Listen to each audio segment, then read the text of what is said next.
Nouvelle construction si là pour augmenter la population qui était déjà là. C'est pour une charge supplémentaire pour la commune Croix des Bouquets. Nous avons une communauté qui toujours a subi assaut commune Cité Soleil, mais qui connaît ces chrétiens. Mais Croix des Bouquets a comité dans la localité, ça, pour mettre structure. Nous pensons mettre un bureau qui a fait contact avec la mairie pour ça, nous avons demandé appui gouvernement pour faire revendication communauté à passer. Dans la rencontre, nous avons gagné avec le comité qui représente la localité. Il fait nous comprendre besoin de gagner tout de suite. Il faut route marine fait pour faciliter la circulation et garantir la sécurité. Nous remercions l'État haïtien, le gouvernement au plus haut niveau, président et directrice FAESA pour la construction de maison. Et deuxième bagaille n'a dit président, c'est que le magistrat communal a été passé sur question route et marin, mais route marin, son nécessité et son impératif, et m'a insisté sur le président parce que nous avons travail parce que nous avons besoin de route marin. Nous avons besoin de route marin en pile. Les en pile, c'est 4 à 5 km. Nous remercions encore le gouvernement pour maison. Revendication mon président. Ils ont demandé 2500 gouttes pour Kaela Litroché. Ça a été avant, c'est 1500 gouttes, c'est 1000 gouttes. Donc, ils n'ont pas qu'à payer 2500 gouttes là. Ils n'ont pas qu'à payer. C'est important. Donc, c'est une revendication parce qu'ils ne sont pas capables. Okay? Donc, ils sont capables de payer 1500 et surtout que nous avons soulevé le problème avec le ministre Laurent Lamotte que nous avons parlé. Et il faut qu'il y ait un gens plus grand. Faut qu'il y ait un gens plus grand. Et c'est vrai, il est bon, il est agréable, il est belle, vraiment, mais belle bagarre propre. Il faut que nous vivions bien, agréable. Deuxième bagarre, m'a dit directrice faire ça tout. Il faut mettre un bus là pour nous. Il faut un bus qui pour prendre nous là, qui pour aller à la ville. Parce que nous avons travail. Nous n'avons pas de coop pour payer marché. Donc, l'important pour faire penser pour un bus pour le village là, pour le capable d'acheter un bus. Pour le village là, si on a le président, nous-mêmes parlementaires, si on a moi-même par contribution, je vais 50 000 gouttes. Pas de problème. Si on a cotisé, je vais 50 000 gouttes. Pas de problème. Donc, c'est ça que je vais faire. Je vais faire la guerre. Et ça qui vient même là, pas grave. Même quand on est généreux, on est grand cœur, même nous-mêmes dans des bouquets, moi, je vais prêt 50 000 gouttes pour faire cotiser pour acheter un bus pour la population orangée. Donc, et je profite du président pour me finir parce que je ne peux pas parler en ville, c'est mon point de discours que je fais. Et route la voix du président pour regarder le pour nous. Et route Thomas, ça c'est important pour le président, c'est parce que l'ACLA a détérioré considérablement route Malpasse là, qui pratiquement pas qu'à encore. Je suis avec agronome Sevrin, parce que nous avons un travail, actuel directeur départemental, ministère agriculture. Les dit que poisson qui mourir, c'est parce que vous avez un paquet de sable pour pousser de l'eau, vous mettez dans la mer, dans le lac là. Donc pH là vient augmenter, donc poisson ne vient pas qu'à respirer. Monsieur explique une technique, mais ce n'est pas domaine, mais ça avocat, monsieur. Mais effectivement, c'est pour montrer que le problème environnemental lac là, nous avons aimé qu'on parle sur le mandat des ministres et docteur, le mandat des ministres de l'environnement, parler sur ça, checker sur ça. Parce que moi-même qui ai un problème là, jardin, il y a pris ça dans Thomaso, et même là à côté, nous, il y a l'Amdou, si la a débordé, canal Boucambo a bouché. Donc, c'est des bagages qui sont très sérieux, problèmes environnementaux qu'il faut adresser. En honneur pour la BID de financer un projet du gouvernement. Ça fait quelques mois, nous étions ici, au mois d'août l'année dernière, nous étions ici pour lancer la première pierre. À ce moment-là, c'était seulement un rêve. Mais on dit qu'un rêve, quand il est un rêve seulement pour une personne, c'est seulement un rêve. Mais quand il est un rêve pour plusieurs personnes, ça devient une réalité. Et c'est exactement ça que nous faisons aujourd'hui. Comme on a dit, la BID finance un projet de 30 millions de dollars pour logement. C'est 400 ici et on va construire aussi, et on a déjà le plan pour commencer, la construction dans le nord du pays, de maisons. Quand on donne une clé comme ça à une famille, on ne peut pas imaginer le changement qu'on peut faire pour une famille. Donc c'est ça la promesse du gouvernement, qu'aujourd'hui on commence. Ce n'est pas seulement le ciment, ce n'est pas seulement les blocs, c'est le changement de la manière comme une famille vit.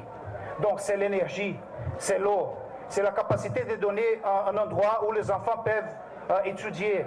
Donc, c'est la formation d'une communauté. Le président va parler dans quelques instants qu'on a un projet ici, par exemple, de génération d'emplois. Donc, il faut voir chaque maison ici, chaque clé, comme une opportunité de créer une nouvelle vie pour une famille qui peut avoir les services, ils peuvent prospérer. Et nous sommes très contents de voir qu'aujourd'hui, le pays prospère et que la BID peut appuyer le gouvernement dans cette prospérité. Pour le faire, on a travaillé très proche avec le FAES et je félicite particulièrement Mme Gauthier pour son effort, pour ce que les autres disent, la résilience. C'est la capacité vraiment de faire les choses. Avec toutes les difficultés qu'on a eues, on a eu beaucoup de difficultés, mais elle a été très forte pour avoir ces maisons. Et deux autres partenaires aussi qui ont travaillé pour ce projet. Je voudrais parler particulièrement sur Food for the Poor, qui est une ONG qui a commencé ce projet en fait, qui a lancé un modèle de maison, qui est un modèle qui est très propre, très bon, et aussi un bon prix. Tout le monde dit qu'en Haïti, les choses sont beaucoup plus chères que dans les autres pays. Ce n'est pas vrai.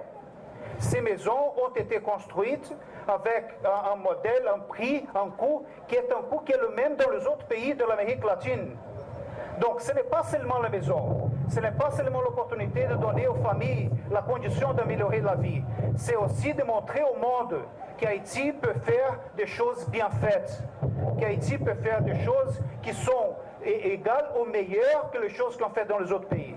Donc c'est un honneur pour nous, la BID, de partager ces moments de joie avec vous et avec la communauté de Croix-des-Bouquets. La Food for the Poor est honorée d'avoir été associée à cette initiative et fière d'avoir assuré le cofinancement des 140 unités qu'elle a exécutées.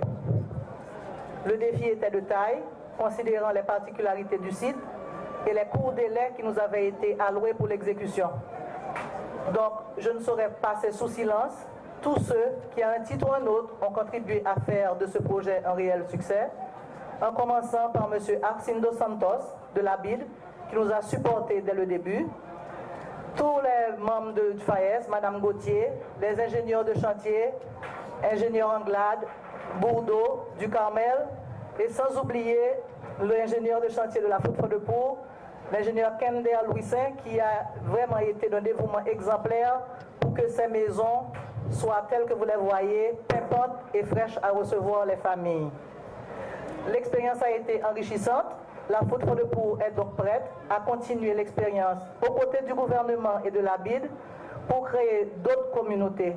Nous espérons que ces maisons, dont les 50 premiers récipiendaires vont recevoir les clés bientôt, pourront non seulement être des maisons, mais être des vraies communautés où des valeurs citoyennes pourront être développées et où tout le monde apprendra à vivre ensemble. Cette importante opération s'inscrit dans le cadre d'un vaste programme de soutien au plan d'intervention dans le secteur de l'habitat mis en œuvre par le FAES.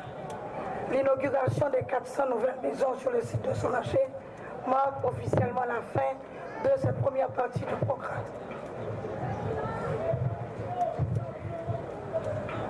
Aujourd'hui, nous allons procéder à la distribution de 50 logements, des logements que nous avons vraiment, avec le FAES, la BID et le gouvernement de la République, mis à la disposition de nombreux bénéficiaires auxquels nous allons remettre les clés ce matin. Ces maisons sont construites toutes parasismiques et paracycloniques et elles ont été construites en 2 mois et demi. Je me souviendrai toujours du jour où le président Martelly a fait appel à moi en novembre en me demandant comment que le chantier ne marchait pas assez vite puisque c'était son projet. Et tout de suite au FAES, nous avons vraiment mis la vapeur et nous avons fait un travail rapide grâce à l'aide de nos ingénieurs et des firmes qui sont associées au FAES. Je veux parler de la Besouko, je veux parler de la Food for the Poor, je veux parler des ingénieurs Patrick Anglade, du Carmel François et de tous les autres. Ça nous a pris beaucoup d'énergie, c'est pour ça que ma voix est partie aujourd'hui, mais je veux vous dire que je suis de tout cœur avec vous et que vraiment nous allons faire de ce village une vraie réussite auquel nous allons ajouter vraiment des centres de santé, une nouvelle école, des terrains de jeu tout ceci pour que ce village représente vraiment non seulement l'un des projets chers au président Martelly, mais aussi l'un des grands succès de son gouvernement.